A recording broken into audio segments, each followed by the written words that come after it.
ಎಲ್ಲರಿಗೂ ನಮಸ್ಕಾರಗಳು ಸ್ನೇಹಿತರೆ. ಇವತ್ತಿನ ತರಗತಿಯಲ್ಲಿ ಶಿವಕೋಟಾಚಾರ್ಯರು ಬರೆದ ಒಡ್ಡಾರದನೆ ಕೃತಿಯ ಬಗ್ಗೆ ತಿಳಿದುಕೊಳ್ಳೋಣ. ಒಡ್ಡಾರದನೆ ಕೃತಿಯಲ್ಲಿ ಒಟ್ಟು 19 ಕಥೆಗಳಿವೆ.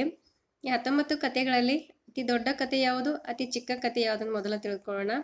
ಇಲ್ಲಿ 1ನೇ ಕಥೆಯಾದ ಸುಕುಮಾರ ಸ್ವಾಮಿ ಕಥೆಯು ಇದು ಅತಿ ದೊಡ್ಡ ಕಥೆಯಾಗಿದೆ.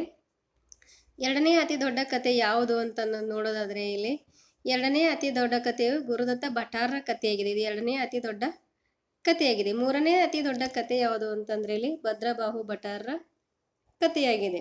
ಇಲ್ಲಿ ನೆಕ್ಸ್ಟು ಇಲ್ಲಿ ಎಲ್ಲಕ್ಕಿಂತ ಅತಿ ಚಿಕ್ಕ ಕಥೆ ಯಾವುದು ಅಂತ ನೋಡೋದಾದ್ರೆ ವೃಷಭಸೇನರೆಂಬ ಋಷಿಯರ ಕಥೆ 1ನೇ ಅತಿ ಚಿಕ್ಕ ಕಥೆಯಾಗಿದೆ. ಇಲ್ಲಿ 2ನೇ ಅತಿ ಚಿಕ್ಕ ಕಥೆ ಯಾವುದಂದ್ರೆ ಅಭಯಘೋಷರೆಂಬ ಮುನಿಯ ಕಥೆ 2ನೇ ಅತಿ ಚಿಕ್ಕ ಕಥೆಯಾಗಿದೆ. ಅಣಿಕಾಪುತ್ರನ ಕಥೆ 3ನೇ ಅತಿ ಚಿಕ್ಕ ಕಥೆಯಾಗಿದೆ. ಈಗ ಈ ಕಥೆಗಳನ್ನು ಒಂದೊಂದಾಗಿ ಮೊದಲು ನೋಡೋಣ ಸ್ನೇಹಿತರೆ. ಇಲ್ಲಿ ಸುಕುಮಾರ ಸ್ವಾಮಿಯ ಕಥೆ. ಸುಕುಮಾರ ಸ್ವಾಮಿಯ ಕಥೆಯಲ್ಲಿ ಇಲ್ಲಿ ಒಂದು ದಿನಾರದ ಒಂದು ಪ್ರಸ್ತಾಪ ಬರುತ್ತೆ. ಇಲ್ಲಿ ನಾಗಶ್ರೀ, ಅಗ್ನಿಭೂತಿ, ವಾಯುಭೂತಿ ಪಾತ್ರಗಳು ಬರುವುದನ್ನು ನಾವು ಇಲ್ಲಿ ಕಾಣುತ್ತೇವೆ. ಇಲ್ಲಿ ಚಿತ್ರಕಥೆ ಒಂದು ಪ್ರಸಂಗ ಬರುವುದನ್ನು ಕೂಡ ನಾವು ಇಲ್ಲಿ ಕಾಣುತ್ತೇವೆ.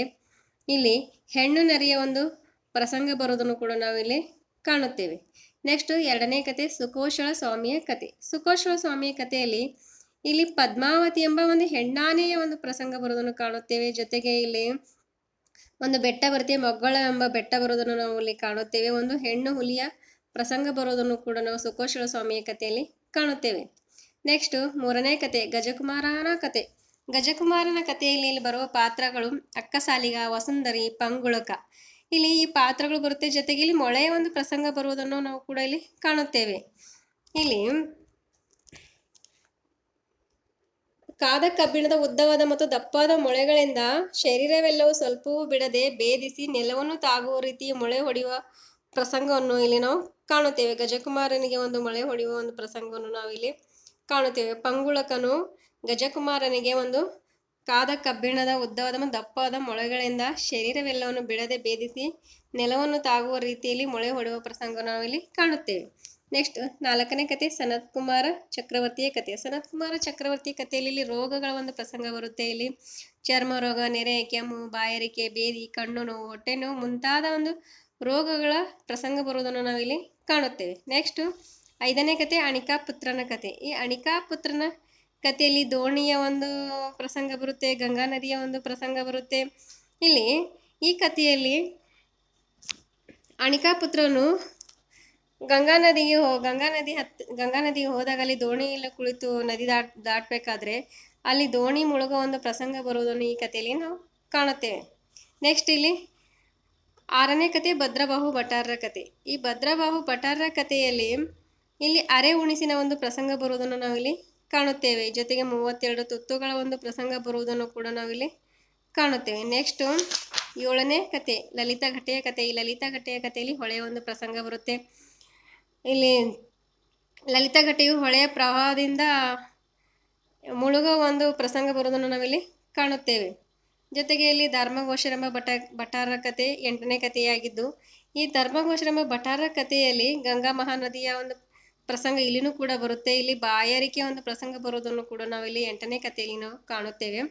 ನೆಕ್ಸ್ಟ್ ಇಲ್ಲಿ 9ನೇ ಕಥೆ ಸಿರಿದಿಣ್ಣನೆಂಬ ಭಟ್ಟಾರರ ಕಥೆ. ಸಿರಿದಿಣ್ಣನೆಂಬ ಭಟ್ಟಾರರ ಕಥೆಯಲ್ಲಿ ಶೀತದ ಒಂದು ಪ್ರಸಂಗ ಬರುವುದನ್ನು ನಾವು ಇಲ್ಲಿ ಕಾಣುತ್ತೇವೆ. ಇಲ್ಲಿ ಕಠಿಣವಾದ ಶೀತದಿಂದ ಕೂಡಿದ ಗಾಳಿ, ಮಳೆಯ ಒಂದು ಪ್ರಸಂಗ ಬರುವುದನ್ನು ಇಲ್ಲಿ 9ನೇ ಕಥೆಯಾದ ಸಿರಿದಿಣ್ಣನೆಂಬ ಭಟ್ಟಾರರ ಕಥೆಯಲ್ಲಿ ನಾವು ಕಾಣುತ್ತೇವೆ. ನೆಕ್ಸ್ಟ್ 10ನೇ ಕಥೆ.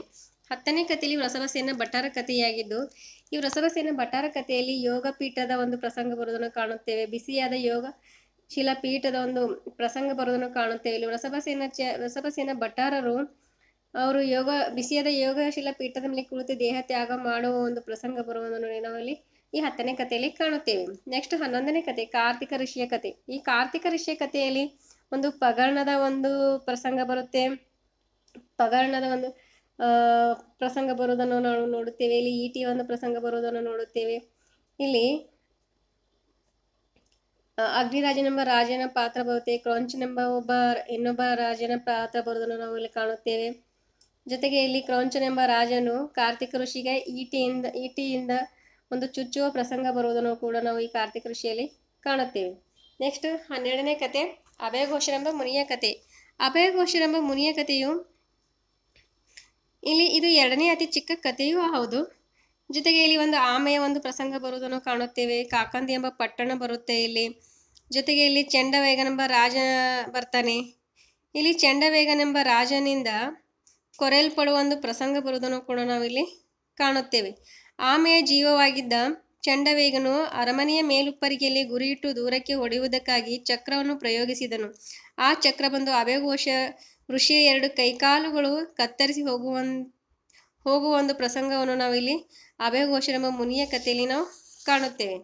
ನೆಕ್ಸ್ಟ್ ಇಲ್ಲಿ 13ನೇ ಕಥೆ. 13ನೇ ಕಥೆಯು ವಿದ್ಯುಚ್ಛೂರನೆಂಬ ಋಷಿಯ ಕಥೆಯಾಗಿದೆ. ವಿದ್ಯುಚ್ಛೂರನೆಂಬ ಋಷಿಯ ಕಥೆಯಲ್ಲಿ ಕೂಡ ಇಲ್ಲಿ ದಿನಾರದ ಒಂದು ಪ್ರಸ್ತಾಪ ಬರುತ್ತೆ. ಇಲ್ಲಿ ದೊಡ್ಡ ನೊಣದ ಒಂದು ಪ್ರಸಂಗ ಬರೋದನ್ನು ಕೂಡ ನಾವಿಲ್ಲಿ ಕಾಣುತ್ತೇವೆ. ನೆಕ್ಸ್ಟ್ 14ನೇ ಕಥೆ ಗುರುದತ್ತ ಭಟಾರ ಕಥೆ. ಗುರುದತ್ತ ಭಟಾರ ಕಥೆಯು ಇದು ಎರಡನೇ ಅತಿ ದೊಡ್ಡ ಕಥೆಯೂ ಕೂಡ ಹೌದು.